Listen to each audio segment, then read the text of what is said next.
자, 준비됐다. 벌써 이제 참 방학한 지가 엊그제 같은데 벌써 방학이 끝나나? 그치? 이상고는 방학이 언제 끝나지?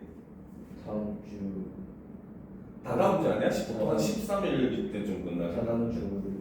아, 월요일? 너는 조금 더 빠르네. 한 12일 정도 되나 보네, 그지? 응. 그래서 대부분 학교들이 다 그 주에 방학이 끝나더라고요. 물론 늦게 끝난 학교는 한 18일 정도에 끝난 학교도 있긴 하던데 대부분 이제 다다음 주쯤에 끝나더라고요. 알겠지? 근데 이제 사실상 지금 이 지역 공산 지역 학교들이 전부 다 공통적으로 중간고사가 9월 말이야.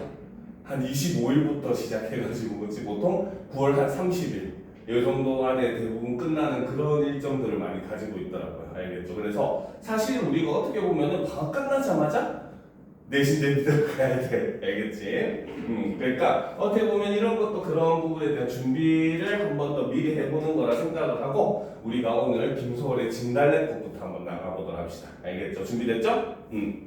자, 김소월이라고 하는 시인 이름은 참 많이 들어봤지? 그쵸? 자, 이 사람은 어느 시대 사람일까? 어떤 시대 사람일까요? 자, 이런 작품 경향은 사실 우리가 조금 공부하고 외워줘야 돼요. 실제로 우리가 수능 모의고사 보면은 문학 같은 경우는 항상 작품 끝에 작품 제목이랑 작가 이름이랑 나오잖아, 그렇지? 이런 것도 우리가 하나의 힌트로 사용할 수 있는 그 정도 실력이 돼야 됩니다. 알겠습니까? 자, 김소월 시인은 바로 일제강점기 그 중에서도 1920년대 그렇죠? 연대 시인입니다. 알겠죠? 자, 그런데 김소월 시인은 우리 민족의 그런 전통에 굉장히 깊은 관심을 가지고 있었어요. 알겠죠? 그래서 김소월 시의 특징을 바로 뭐라고 하냐면 전통적 서정시라고 이야기를 합니다. 알겠죠? 자, 전통적 서정시라고 하는 건 바로 뭐냐? 우리 민족 고유의 정서를 그렇죠? 우리 민족 고유의 율격으로 노래했던 대표적인 시인이 바로 김소월 시인이에요. 알겠죠? 그래서 굉장히 좀 우리 전통적 어떻게 보면 가장 한국적인 시인 하면은 우리가 떠올릴 수 있는 인물이 바로 김소월 시인인 겁니다. 알겠죠? 그리고 그 김소월 시인의 가장 대표적인 작품이 바로 이 작품 진달래꽃입니다. 알겠죠? 자, 준비됐죠? 자, 그러면 한번 보도록 합시다. 자, 나보기가 역겨워 가실 때는 그치? 말없이 고이본에 들이우리다 이렇게 끊어 있거든요. 알겠죠? 그래서 김소월 씨는 끊어 있는 거 아는 게 굉장히 중요해요. 알겠습니까? 김소월 씨는 어떻게 끊어 있느냐? 나보기가 역겨워 가실 때는 자, 나보기가 몇 글자야? 네 글자, 그렇죠? 역겨워 그러면 4 더하기 3은 7, 그렇죠? 가실 때에는 몇 글자? 그렇지. 그러니까 7글자, 5글자를 3번에 걸쳐서 끊어 읽는다고 해서 우리는 이것을 7호조 4문보라고 합니다. 알겠죠? 그 다음 줄도 역시 마찬가지예요. 말없이 고이본에 들이우리다. 말없이 역시 몇 글자입니까? 그렇지. 고이본에 더하면은 7글자죠. 그렇죠? 들이우리다. 역시 5글자죠. 그렇죠? 그래서 우리는 김소월 씨는 바로 7호조 3음보 요거를 우리는 민요조 율격이라고 합니다. 그래서 특히나 이제 이런 3음보 율격 같은 경우는 민요에서 많이 쓰는 그런 율격이거든요. 알겠죠?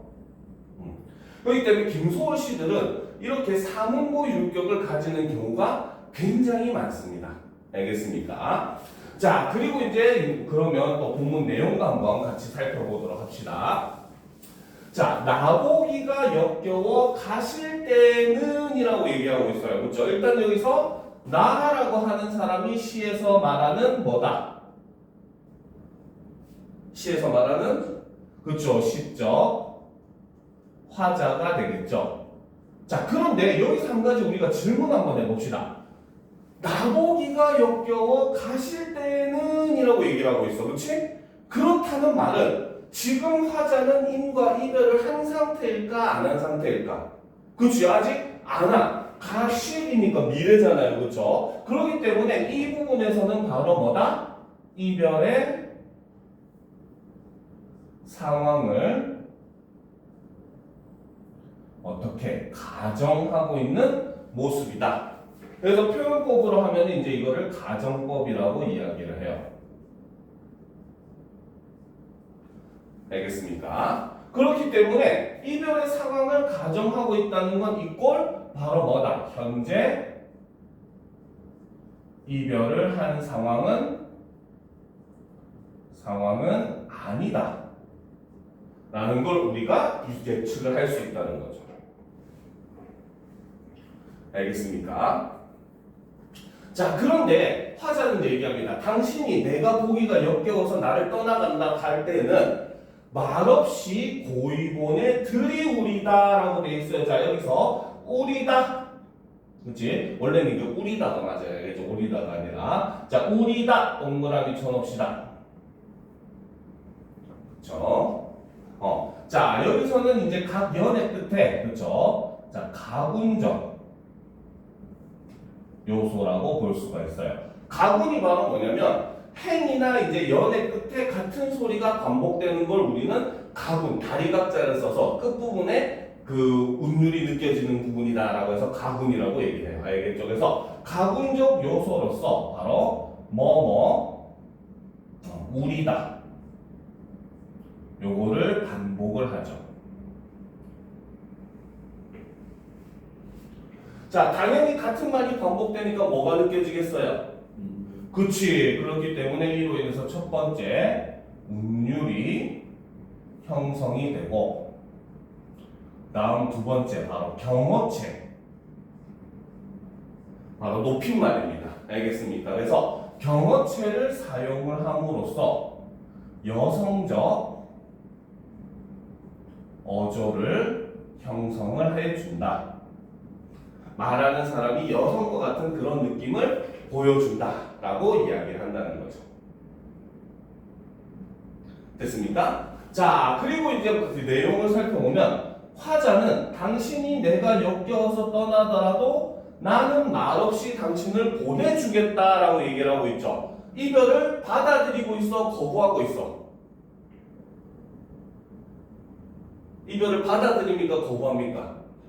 그치. 그렇기 때문에 여기서 화자의 태도는 바로 뭐다? 이 태도는 굉장히 수용적이고 그 다음에 수동적이고 소극적인 이런 모습을 보여주더라는 거죠. 그래서 이 화자는 바로 뭐다? 이별의 수용적인 태도를 보여주고 있다라고 볼 수 있는 겁니다. 알겠습니까? 자, 그 다음 이연의 내용을 보도록 합시다. 자, 영변의 약산 진달래꽃이라는 거죠. 자, 여기서 영변, 약산 요런 것들은 전부 다 이제 바로 뭐다?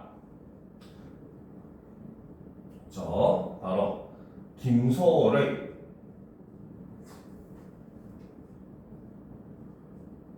고향에 있는 지명을 사용을 하고 있습니다. 실제 있는 곳이에요. 알겠어요? 김소울님의 고향이 이제 저기 북한 쪽이거든요. 알겠습니까? 그래서 김소울님이 살았던 곳이 영변이고 거기에 약산이라는 곳이 있는데 이곳에 이제 진달래꽃이 그렇게 예뻤대요. 알겠죠? 그래서 영변의 약산이라고 하는 자기 이제 고향에 있는 지명을 사용함으로써 작품의 향토성을 높여주고 있다. 향토적인 분위기, 시골 같은 그런 아늑한 분위기 이런 걸 높여주고 있다라고 볼 수 있다는 거죠. 알겠습니까? 자, 그런데 이 영변의 약산 진달래꽃 작품의 제목이기도 한 꽃이죠. 그렇죠? 바로 진달래꽃 네모치고 별표도 하나 칩시다. 알겠습니까? 자, 요거는 바로 뭐다? 시적 화자의 분신과 같은 존재다. 떠날 거면 나를 밟고 떠나시오 이런 느낌이에요. 알겠습니까?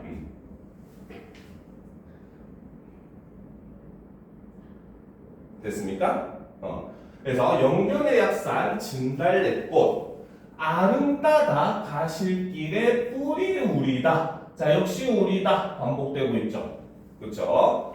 자, 그런데 이제 당신이 떠나면은 나는 당신의 앞에다가 그게 꽃을 뿌려주겠다라는 거거든요. 알겠죠? 근데 이거는 실제로 불교에 있는 사상 중에 하나입니다. 알겠습니까? 자, 그래서 요것도 시험에 은근히 잘 나와요. 자, 요 구절은 바로 불교의 산화 공덕 사상이다 라고 볼 수 있습니다. 알겠습니까? 자, 산화 공덕 사상이라고 하는 게 바로 뭐냐면, 자, 불교는 혹시 지훈이는 혹시 종교가 있어요? 없어요? 불교에 대해서 혹시 조금 알아요?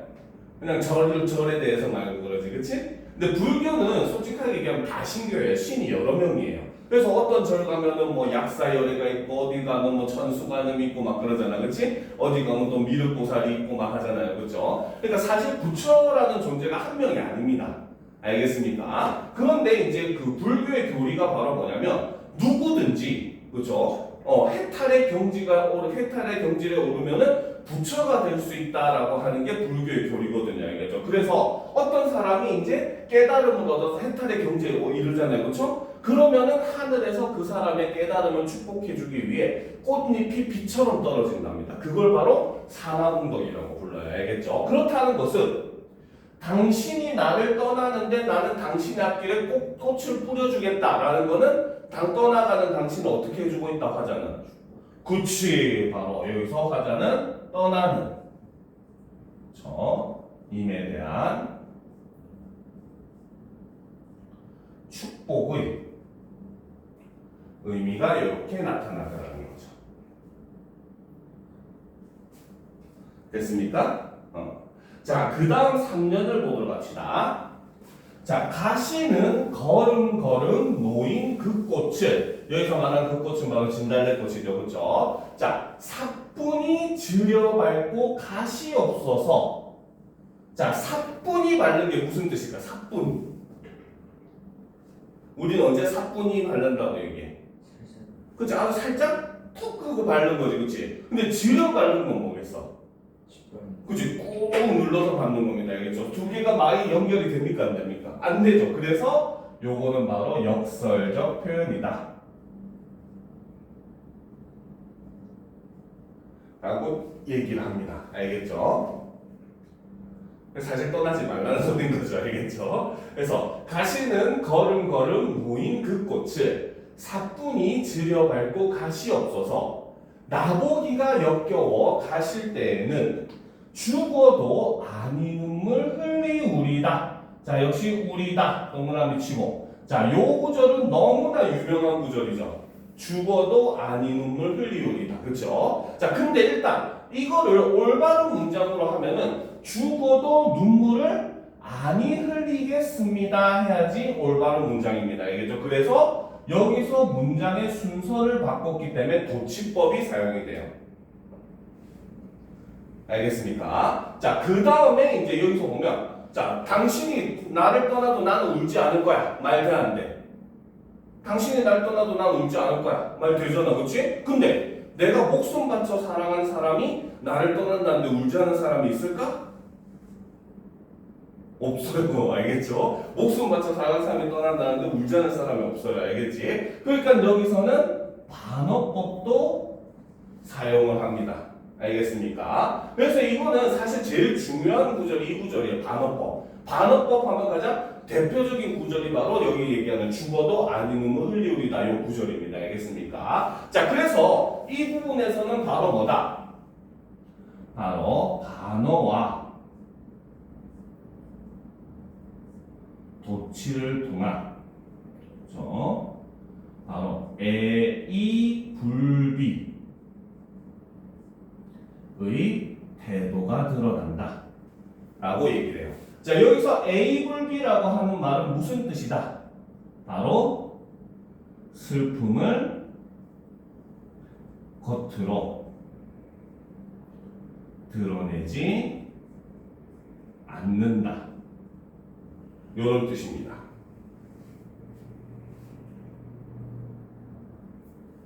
알겠습니까? 그렇기 때문에 화자는 바로 이런 A 불비의 태도를 통해서 바로 뭐다? 이별의 슬픔을 승화 혹은 극복, 사실 같은 뜻이라고 보면 돼요. 알겠죠? 승화하고 극복하고 있다라고 볼 수 있어요. 알겠습니까? 그래서 슬픔을 속으로 깊이 사귀는 이러한 모습을 통해서 이제 바로 뭐다? 슬픔을 겉으로 표현하지 않는, 그렇죠? 이걸 통해서 슬픔을 극복하는 화제의 모습이 드러나 있죠. 자, 그리고 1년의 내용도 나보기가 역겨워 가실 때에는 말없이 고이본에 들이우리다 라고 했고, 사연도 나보기가 역겨워 가실 때에는 죽어도 아닌 눈물 흘리우리다 하고 있잖아. 그치? 지금 처음과 끝이 어때요? 비슷하잖아. 그치? 그지? 나보기가 가실 때에는 요 말이 반복되잖아요. 그쵸? 자, 그렇기 때문에 우리는 이러한 구조를 뭐라고 한다? 수미 상관 구조다. 그래서 시의 처음과 끝이 같거나 비슷한 구조를 우리는 수미상관 구조라고 하고, 이 수미상관 구조를 사용하면은 당연히 반복이 되니까 음률이 형성이 되죠. 그리고 두 번째, 들었던 말 또 들으니까 의미는 어때? 의미는 강조가 되겠죠. 그죠? 그 다음, 양팔저울이 어떨 때 우리는 안정감이 느껴져? 양팔저울이 어떨 때? 양팔저울이 이렇게 있잖아. 어떨 때? 그치, 수평일 때. 그러니까 시도 처음과 끝이 똑같으니까 어떻게? 구조적인 안정감을 느낄 수 있다는 거죠. 그리고 처음에 했던 얘기를 또 마지막에 하니까 어때? 마치 시가 끝나지 않은 듯한 느낌. 시가 끝나고도 마음속에 어떤 느낌이 남는 여운을 형성한다 라고 볼 수 있다는 겁니다. 알겠습니까? 자, 그래서 이 김소월의 진달래 꽃은 가장 대표적인 우리 민족의 고유 정서인 이별의 정환을 계승했다라고 이야기를 한다는 거죠. 알겠습니까? 자, 그런데 우리가 첫 시간에 배웠던 작품 기억나요? 지지난주에 뭐 배웠습니까? 그치, 서경별곡 배웠잖아요. 그쵸? 서경별곡하고 진달래꽃은 우리가 비교를 해볼 필요가 있습니다. 알겠습니까? 자, 그러면 옆에다 또 하나 적어 놓읍시다. 바로 서경별곡과 비교를 하게 되면, 자, 공통점은 둘 다 바로 뭐다? 이별의 정한, 정과 한이라는 뜻이에요. 알겠죠? 그래서 이별의 정한을 노래했다는 주제적인 면에서는 굉장히 공통적이라는 거죠. 알겠습니까? 자, 그런데 차이점은, 자, 서경별곡의 경우 어떻다? 지난번에 배웠겠지만 뭡니까? 당신이 나를 떠나 사랑만 해주신다면 길쌈 많은 배를 버리고서라도 울면서 쫓아가겠습니다 이랬잖아. 그치? 그래서 서경별곡의 경우는 바로 뭐다? 이별에 적극적으로, 그렇죠?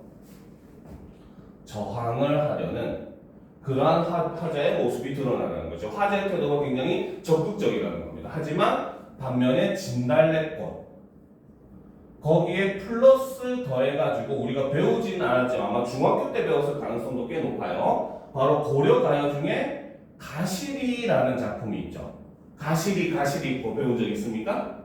없어요? 가시렵니까 나를 버리고 가시렵니까 하는 고려가요 작품이 있거든요. 이 가시리도 마찬가지지만 얘네는 굉장히 바로 뭐다? 이별에 소극적이고 굉장히 수동적인 그러한 태도를 보여준다는 점에서 차이점이 있습니다.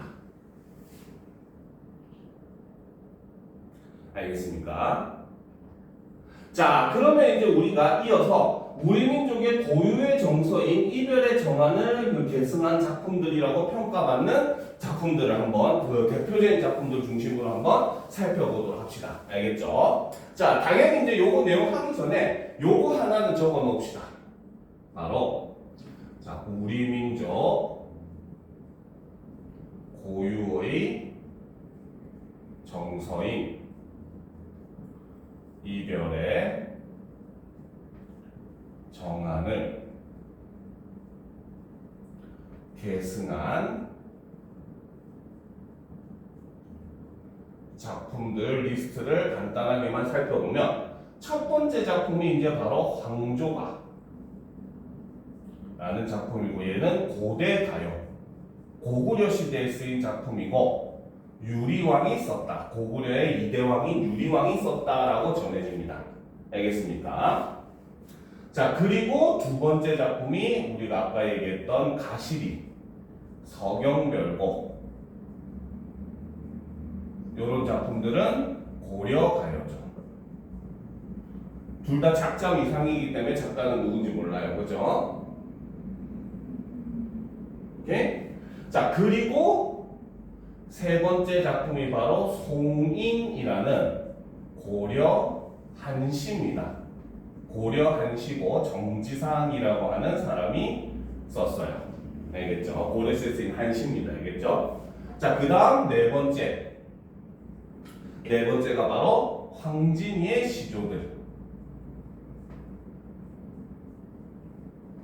황진이는 조선시대 대표적인 여류 작가잖아요. 원래 기생 출신이고, 그렇죠? 근데 사랑에 대한 노래를 굉장히 많이 남겼습니다. 그래서 황진이의 시조들은 바로 조선시대에 굉장히 많이 쓰이게 되죠. 알겠습니까? 자, 그리고 다섯 번째로 이어진 게 바로 아리랑. 아리랑은 민요입니다. 나를 버리고 가신 님은 십리도 못 가서 발병 난다 하잖아. 그렇지? 바로 여기서 이별에 대한 노래죠. 그리고 이제 여섯 번째 마지막이 아까 배웠던 진달래꽃. 바로 현대시이고 김소월 시인에 의해서 쓰인 작품이죠. 그래서 이런 방식으로 이제 이별의 정안이 계승되었다라고 이야기를 해요. 그래서 요거 제목들만 외워놔도 나중에 뭐 특히 가장 많이 나온 작품 중에 위 작품과 화자의 정서나 태도가 유사한 작품을 고르시오 하면은 이 중에 있는 작품들 고르면 되겠지, 그렇지? 그러면 이런 문제를 해결할 때 굉장히 도움이 많이 될 거예요, 알겠죠? 자, 그러면 이제 우리가 그 첫 번째 작품이라고 많이 평가하는 고구려 이대왕인 유리왕이 썼다는 황조가에 대해서 한번 보도록 합시다, 알겠죠? 자, 황조가는 제목 옆에다 씁시다. 바로 고대 가요이고 얘는 고구려의 노래입니다. 알겠죠? 고대 가요들은 작품의 이제 배경이 되는 이야기가 함께 전해집니다. 알겠죠? 자, 왕에게는 두 명의 부인이 있었대요. 한 명은 화희라는 여자고 한 명은 치희라는 여자랍니다. 알겠습니까? 그런데 당연히 남편은 한 명인데 아내가 여러 명 있으니까 부러워? 부러우면 안 돼, 알겠지? 그래서 여러 명 있으니까 당연히 여자들끼리 사이가 별로 안 좋을 거 아니야, 그렇지? 그래가지고 화희와 치희가 굉장히 싸웠대요. 근데 화희는 사실 이제 고구려 사람이었고 치희는 이제 사실 중국인이었습니다. 그래서 중국 뭐 말갈족이나 이런 사람이었겠죠, 그렇죠? 그래가지고 두 사람이 이제 좀 신분적, 실제로 고구려나 뭐 발해 이런 역사를 보면은 대부분이 이제 지배 계층이 고구려인이고 피지배 계층이 중국 이제 말갈인이나 뭐 이런 사람들이라고 많이 얘기를 하잖아요, 그렇죠? 그러니까 당연히 화희의 입장에서는 치희가 신분도 낮은데 뭡니까 사랑을 받고 있으니까 미울 수밖에 없었겠죠. 그래서 둘이가 맨날 싸웠대요. 그러던 어느 날 유리왕이 이제 사냥 여행을 떠나게 됩니다. 알겠죠? 그래서 그 사이에 이제 3차 대전이 또 붙어요, 두 사람이. 근데 이제 그 와중에 화희가 얘기합니다. 너는 미천한 그 신분 주제에 왜 여기에 와서 이렇게 방자하게 구느냐? 어서 썩 너희 나라로 돌아가 버려. 막 이렇게 얘기를 해요. 알겠지? 그러니까 그 말에 상처를 입은 치희는 진짜로 자기 집으로 떠나버립니다. 알겠죠? 뒤늦게 이제 사냥행위에 돌아와서 그 사실을 한 유리왕이 이제 치희를 찾기 위해서 이제 치희의 집까지 직접 찾아가요. 하지만 치희는 마음에 너무 깊은 상처를 받았는지 거절을 해버립니다. 그래서 유리왕은 결국 할 수 없이 혼자서 이제 다시 혼자서 궁으로 돌아오고 있는데 돌아오는 길에 잠시 이제 나무 아래 그 그늘에 걸터 앉아가지고 쉬고 있는데 나무 위에서 꾀꼬리 한 쌍이 짹짹짹짹 울고 있더래. 그래서 그 모습을 보고 지은 씨가 바로 이 황조가라는 작품입니다. 알겠습니까? 자, 그럼 봅시다. 헐헐 나는 꾀꼬리. 헐헐 나는 꾀꼬리는 그치? 자, 암수 다정이 노는데 그죠? 꾀꼬리가 지금 두 마리가 있는데 암수가 서로 굉장히 다정하게 노는 것처럼 보여. 그치? 근데 얘네가 지금 다정한지 배가 고파서 싸우고 있는지 남편이 바람 펴서 부부싸움하고 있는지 화자가 어떻게 할 거야? 모르잖아. 그치? 자, 그럼 왜 화자는 꾀꼬리가 다정해 보였을까?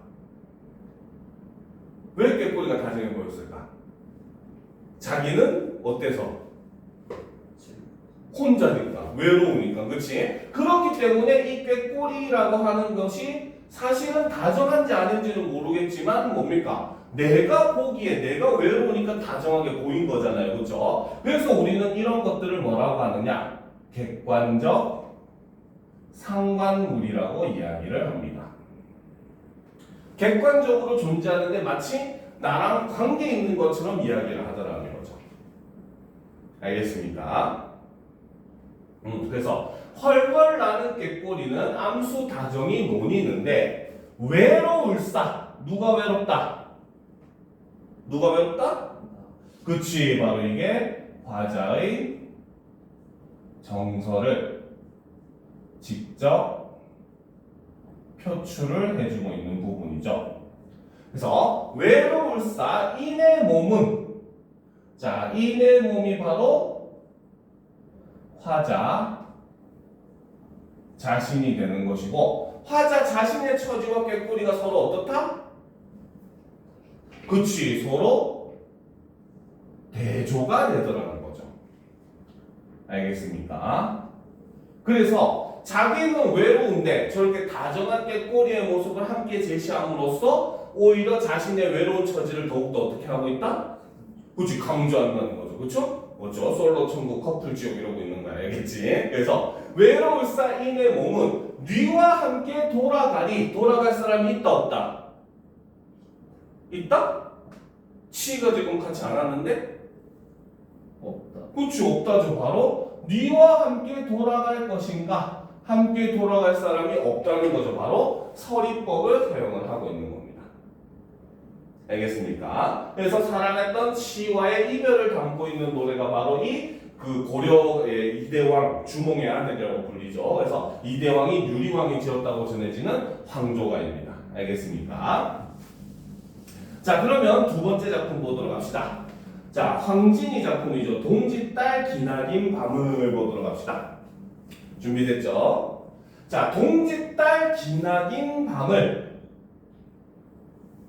그렇죠? 자, 동지가 혹시 뭐 하는 날인지 압니까? 동지. 어떤 날인지 알아요? 팥죽 먹는 날, 그렇지? 팥죽 먹고 그다음에 그 나물 먹고 하잖아요. 비빔밥 먹고 하잖아요, 그렇죠? 근데 동지는 절기상으로 따졌을 때 1년 중 밤이 가장 긴 날이에요.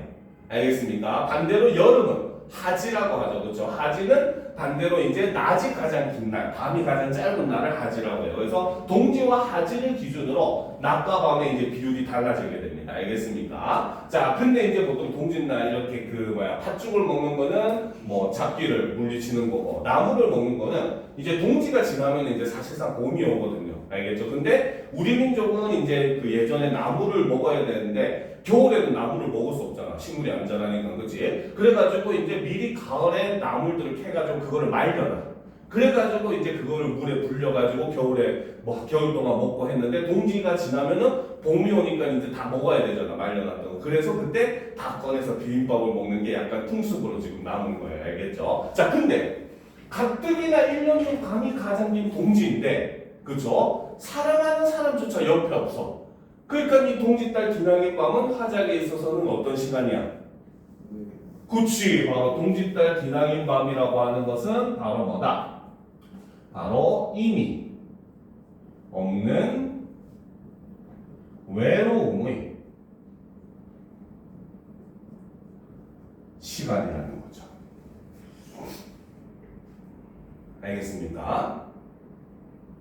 그죠? 자, 그래서 화자는 생각합니다. 이 동짓달 기나긴 밤을 한 허리를 베어내어 절반을 뚝 잘라내고 싶다는 거야.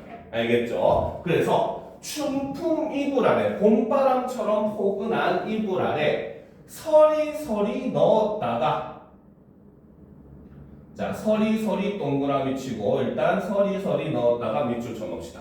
알겠습니까? 자, 그 다음 어른님 오신 날 밤이거든. 어른님은 이제 내가 사랑하는 님이야. 그래서 이 사랑하는 님이 오신 날 밤. 그러면 사랑하는 님이 왔으니까 이 밤은 어때? 굉장히 뜨거워? 야, 상상하면 안 돼요. 알겠지? 그래서 어른님 오신 날 밤은 바로 뭐다? 임과 함께하는, 그쵸? 즐거운 시간이죠. 알겠습니까? 그래서 어른님 오신 날 밤이거든 굽이 펴리라. 그쵸? 서리서리는 현대말로 하면 꼬깃꼬깃 이런 말이야. 알겠죠? 그 다음 굽이는 쭉쭉 이런 말입니다. 알겠습니까? 그러면 일단 의미상으로는 반대가 되죠. 저 서리서리와 굽이는, 그치? 자, 그런데 사실 중요한 거는 의미상 반대인 거는 별로 중요하진 않는데 간혹가다 이제 문제에 그 내용을 집어넣긴 합니다. 알겠죠? 그래서 알려주는 거고. 자, 여기서 지금 동그라미 친 거는 바로 뭐냐면 바로 음성 상징어, 그 중에서도 의태어를 사용을 하고 있죠. 그래서 이를 통해서 바로 뭐다? 순 우리말의 아름다움을 살린 표현이다. 이렇게 이야기를 합니다.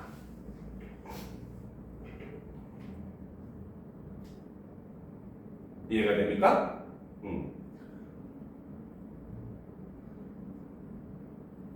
자, 그런데 이제 내용을 한번 살펴봅시다. 자, 동짓달 가뜩이나 그 뭡니까? 인도 없어가지고 외로운데 1년 중에 밤도 가장 길어. 알겠지? 그래서 화자는 그 허리 한 허리를 절반을 뚝 잘랐다가 밤을, 그죠? 그거를 꼬깃꼬깃 접어서 이불 속에 쏙 집어넣어놨다가 사랑하는 님이 오면은, 그죠? 우리 지훈이도 재밌는 일 하면 시간이 어떻게 가? 그치, 빨리 가지. 그 다음에 이렇게 공부할 때는 시간이 드럽게 안 가잖아, 그치? 그죠? 화자도 마찬가지인 겁니다. 가뜩이나 지금 힘도 없어가지고 외로운데 동지라서 밤이 길기도 길어. 알겠지? 그러니까 시간이 너무 안 가는 거야. 그래서 그 시간을 뚝 반을 잘랐다가 꼬깃꼬깃 접어 넣었다가, 근데 사랑하는 님이 오면은 아무리 길어도 그 시간이 짧게 느껴지는 거야. 그러니까 어떻게? 그 밤에 이제 그 시간을 붙여가지고 임과 함께 길게 즐겁게 지내고 싶구나라고 이렇게 얘기했다는 거죠. 그렇죠? 자, 그래서 이제 이런 부분 요 세 개를 묶도록 합시다. 밑줄 친 거. 그렇죠? 자, 요거는 지금 어떻게 보면 시간이라고 하는 추상적인 개념이잖아. 그렇지? 그거를 마치 종이처럼 잘랐다가 접었다가 폈다가 붙였다가 하고 있죠. 그렇지? 이런 걸 바로 우리는 뭐라고 하느냐? 바로 추상적 관념의 구체화 혹은 주관적 변용이라고 이야기를 합니다. 알겠습니까? 그래서 여기서는 바로 뭐다? 추상적 대상인 시간, 바로 밤이죠. 그렇죠? 시간을 마치 구체적 대상, 바로 종이 같은, 그죠? 대상처럼 바꾸어 표현을 하고 있더라 라는 거죠. 그래서 황진이를 굉장히 천재시인이라고 불렀던 거예요. 당시 사람으로서 어떻게 보면 현대시에서나 쓸 법한 그런 표현법들을 많이 썼습니다. 알겠습니까?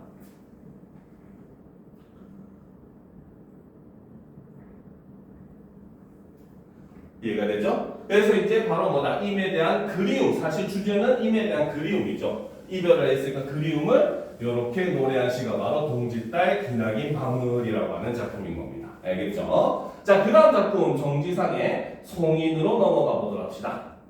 준비됐습니까? 그렇죠? 자, 정지상의 송인 이거는 고려 한시입니다.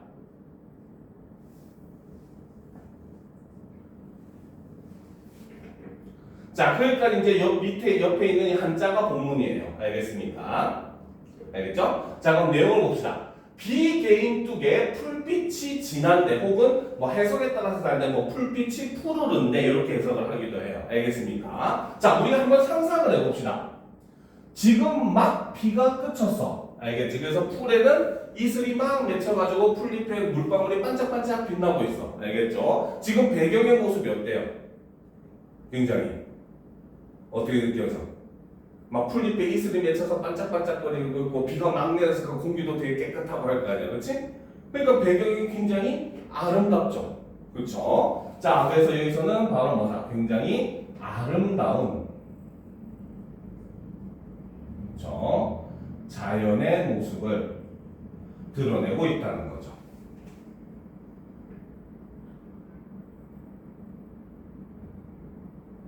자, 근데 남포의 인보냄이 자, 남포는 바로 이제 배를 타고 떠나는 알겠죠? 나루토 같은 곳입니다. 알겠죠? 그러니까 지금 이 남포는 바로 이별의 공간이 되는 것이고 지금 뭡니까? 화자는 바로 뭐다? 이 남포에서 임을 보내니 노랫자락이 구슬퍼라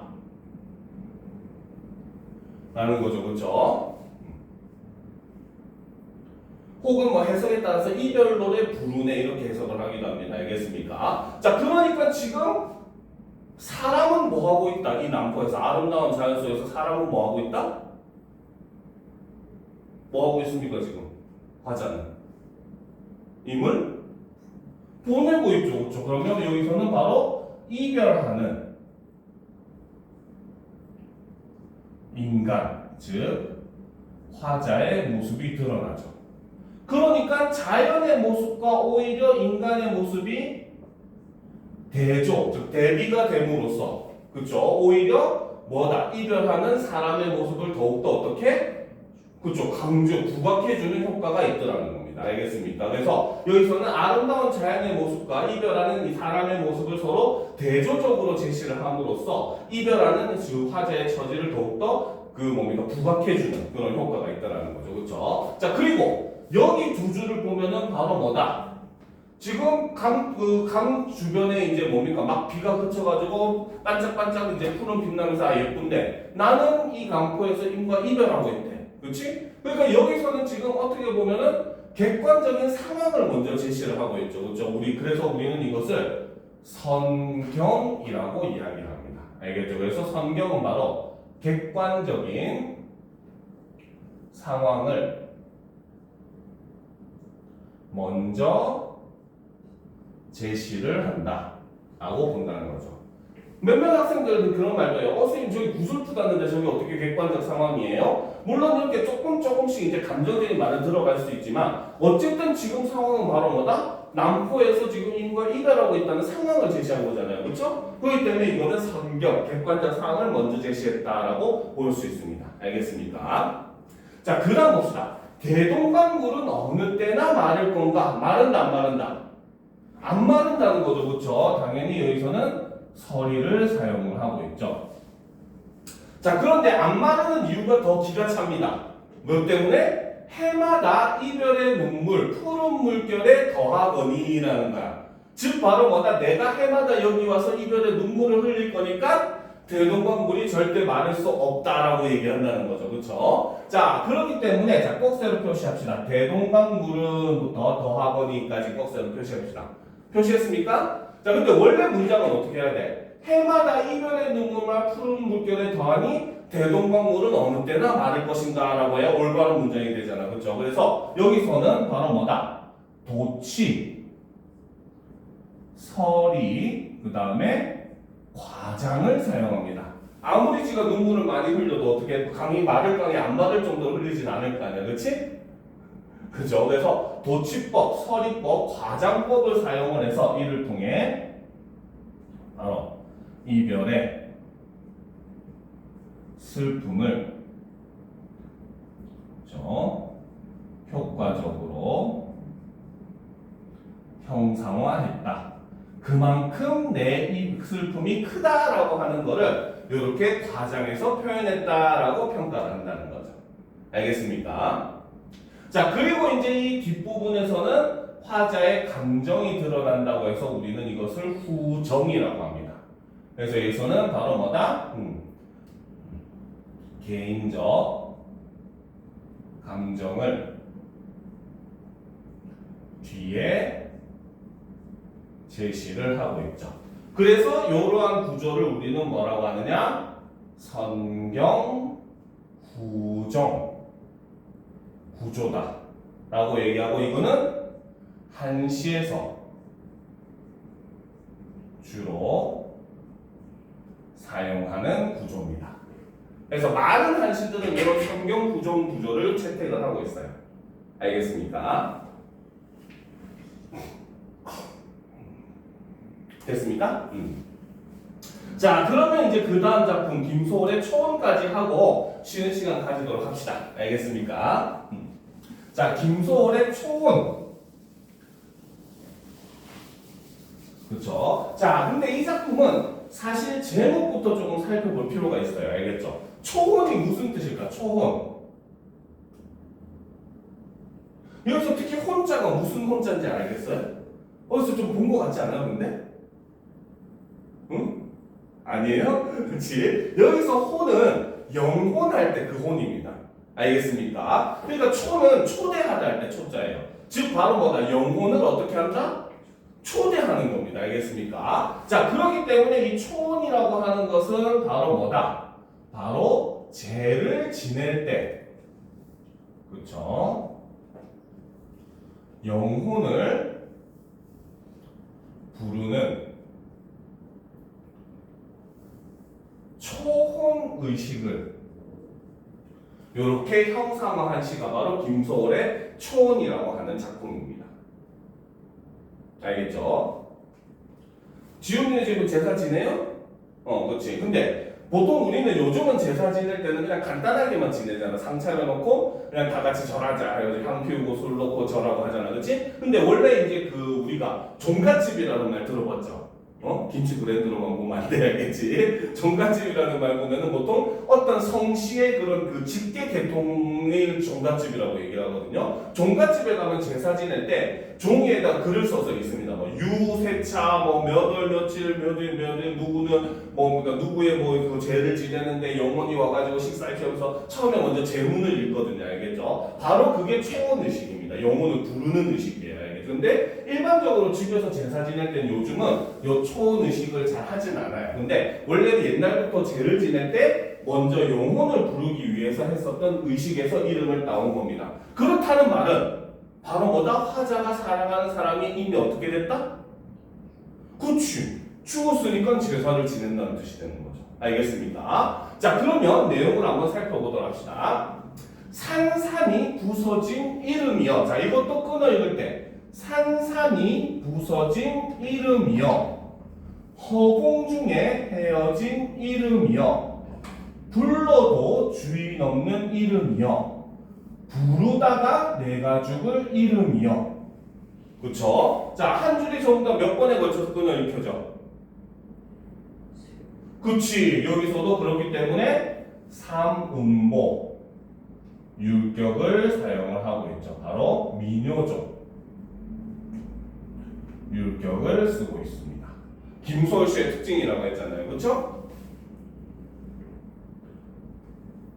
그죠? 자, 그리고 이제 내용을 좀 살펴보면은, 자, 산산이 부서진 이름이여. 허공 중에 헤어진 이름이여. 그쵸? 불러도 주인 없는 이름이여. 부르다가 내가 죽을 이름이여. 자, 1, 2, 3, 4항이 그 전부 다 끝에 이름이여가 지금 반복되고 있죠. 그쵸? 자, 그래서 여기서는 바로 뭐다? 이름이여 를 반복을 하고 있죠. 자, 그래서 이것은 운율을 형성을 하고 있고, 두 번째는 화자의 정서가 고조 점점 올라가는 거죠. 그래서 느낌표가 지금 쓰여 있잖아, 그렇지? 그죠? 바로 여기서는 영탄정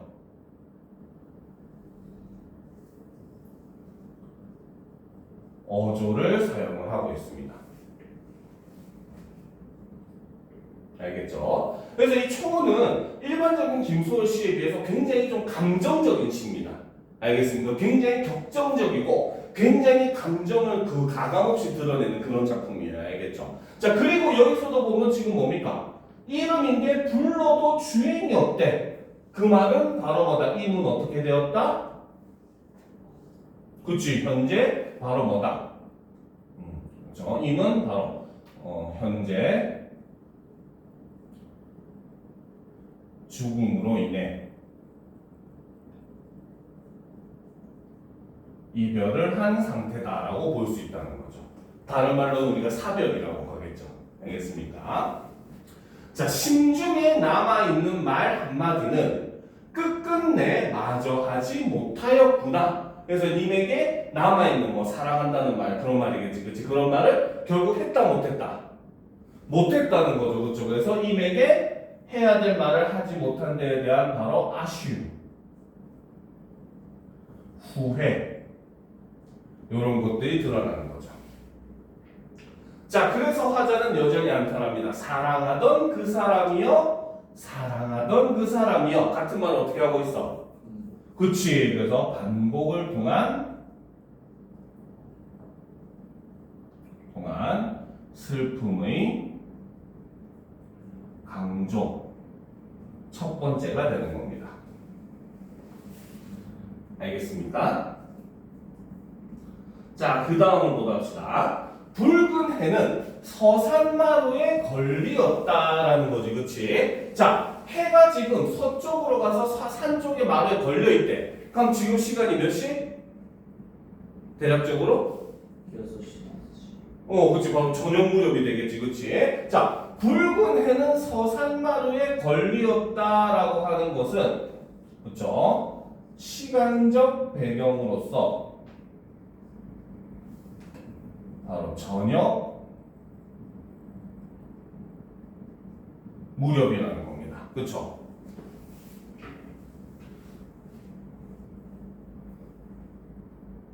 자, 근데 저녁은 낮일까 밤일까? 밤일까? 아직 해가 떠 있는데? 아침은 아니고, 그지? 낮이라고 하기도 애매하잖아, 그렇지? 즉 저녁이라고 하는 시간은 뭡니까? 낮과 밤 사이에 끼어 있는 시간이잖아요, 그렇죠? 그렇기 때문에 이 저녁이라고 하는 시간은 바로 뭐다? 낮과 밤, 즉 이승과 저승의 경계의 시간이다라고 볼 수가 있다는 거죠. 알겠습니까? 알겠죠? 자, 사슴의 무리도 슬피 운다. 자, 사슴이 슬피 운대. 근데 지금 실제로 슬피 우는 사람은 누구겠어? 나. 그치. 즉 얘는 화제의 감정을 집어넣어서 표현했기 때문에 감정이입의 대상이라고 볼 수 있다는 거죠.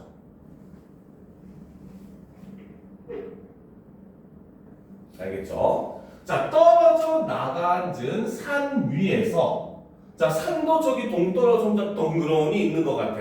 그치? 바로 역시 이것도 바로 뭐다? 화자의 외로움을 부각시켜주는 그러한 소재라는 거죠. 알겠습니까? 그래서 떨어져 나가앉은 산 위에서 나는 그대의 이름을 부르노라. 그렇죠? 바로 너무나 그리워가지고 계속 부르고 있는 초운의식을 하고 있는 거죠. 서름에 겹도록 부르노라. 서름에 겹도록 부르노라. 역시 반복을 통한 슬픔의 강조 두 번째죠. 그죠? 자, 부르는 소리는 비껴가지만 하늘과 땅 사이가 너무 넓구나. 그러니까 하늘과 땅 사이가 너무 넓으니까 내 말이 님한테 들린다 안 들린다? 안 들린다는 거죠. 이것은 바로 뭐다? 죽은 인. 바로 그렇죠. 저승이죠. 인과 화자. 즉 이승이죠. 사이의 거리감을 이렇게 나타냈다는 거죠. 됐습니까? 자, 그 다음 굉장히 또 중요한 구절이 나오죠. 선체로 이 자리에 돌이 되어도 부르다가 내가 죽을 이름이여 라는 거죠. 자, 여기서 돌, 동그라미 치고 별표 칩시다. 굉장히 중요합니다. 이거 시험에 혹시나 이 작품이 나오게 되면 무조건 나옵니다. 알겠습니까? 즉 바로 뭐다? 살아가는 사람을 기다리다 그 자리에서 돌이 되었다는 거잖아. 그치? 이러한 것을 우리는 뭐라고 하느냐? 바로 망부석 모티브라고 합니다. 혹은 모티프 해도 같은 말이에요. 알겠죠? 자, 실제로 이제 그 옛날 이야기에 따르면, 전설에 따르면은 박재상설하고 관련 있는 게 이 망부석 모티브, 망부석설화거든요. 그래서 박재상이 이제 그 왕자들을 구하기 위해서 중국에 가가지고 왕자를 구해왔고, 가진 고문 끝에 왕자들을 구해왔고, 그 다음에 또 일본에 잡혀간 왕자를 구하러 가기 위해서 중국의 왕자를 구하자마자 집에도 들르지 않고 바로 일본으로 가거든요. 그러니까 박재상의 부인이 남편이 그 뭡니까 떠났다는 소식을 듣고 후다닥 부두로 갔지만 남편은 보지 못하고 배는 이미 떠난 거야. 그래가지고 남편을 기다리면서 항구가 보이는 그 산 언덕에 앉아서 남편을 하염없이 기다리다 그 자리에서 돌이 되었다고 하는 그런 전설과 함께 이어지는 게 바로 이 망부석 모티브예요. 알겠습니까? 그래서 이 망부석 모티브에 등장하는 이 돌이라고 하는 거는 바로 뭐다? 한의 결정체라는 거죠. 알겠습니까? 그리고 임에 대한 일종의 기다림의 이미지가 사용이 되고 있죠. 그래서 선체로 이 자리에 돌이 되어도 부르다가 내가 죽을 이름이여 사랑하던 그 사람이여 사랑하던 그 사람이여. 그래서 반복을 통한 슬픔의 강조 세 번째가 쓰였다는 거죠. 그래서 역시 지금 여기까지 살펴본 모든 작품이 전부 다 이별의 정안을 노래하고 있는 작품들입니다. 알겠습니까? 하지만 그 이별의 상황은 각각 다르니까 이런 작품들 사이의 공통점과 차이점을 알아두는 게 굉장히 중요한 거예요. 알겠죠? 자, 지금부터 시간이 조금 애매하긴 한데 15분까지 쉬었다가 이제 문법으로 들어가도록 합시다. 알겠습니까?